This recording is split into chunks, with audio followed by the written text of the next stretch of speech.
ఒకరోజు కంచి శ్రీమఠానికి ఒక ఆమె 6 గజాల చీర కట్టుకుని వచ్చింది. బహుశా ఆమె మొదటిసారి అక్కడికి రావటం ఏమో. మఠానికి వచ్చే ఆడవారు 9 గజాల మడిచీర కట్టుకొని రావాలనే విషయం ఆమెకు తెలియదేమో. పరమాచార్య స్వామికి పెద్ద భక్తురాలు అని భావించే మరొక ఆమె ఈ 6 గజాల చీరావిడను చూసింది. వెంటనే ఏదో జరిగిపోయినట్టుగా ఆమె కోపంతో ఊగిపోతోంది.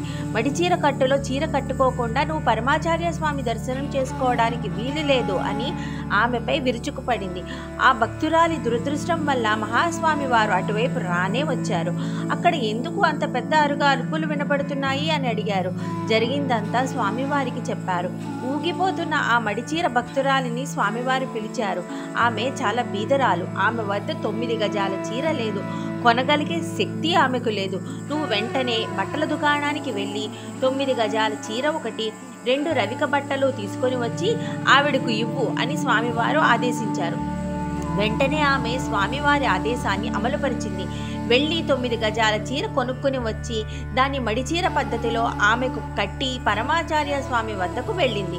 స్వామివారు చూసి చాలా మంచిది, కానీ నువ్వు చేసిన పని తప్పు కనుక ఆమె వద్ద క్షమాపణలు అడుగు అని అన్నారు. మహాస్వామి వారు సాంప్రదాయానికి పెద్దపీట వేసినా ఎక్కడెక్కడ మినహాయింపులు ఇవ్వాలో వారికి బాగా తెలుసు. అపార కరుణా సింధుం జ్ఞానదం శాంతరూపిణం శ్రీ చంద్రశేఖర గురుం ప్రణమామి ముదావహం.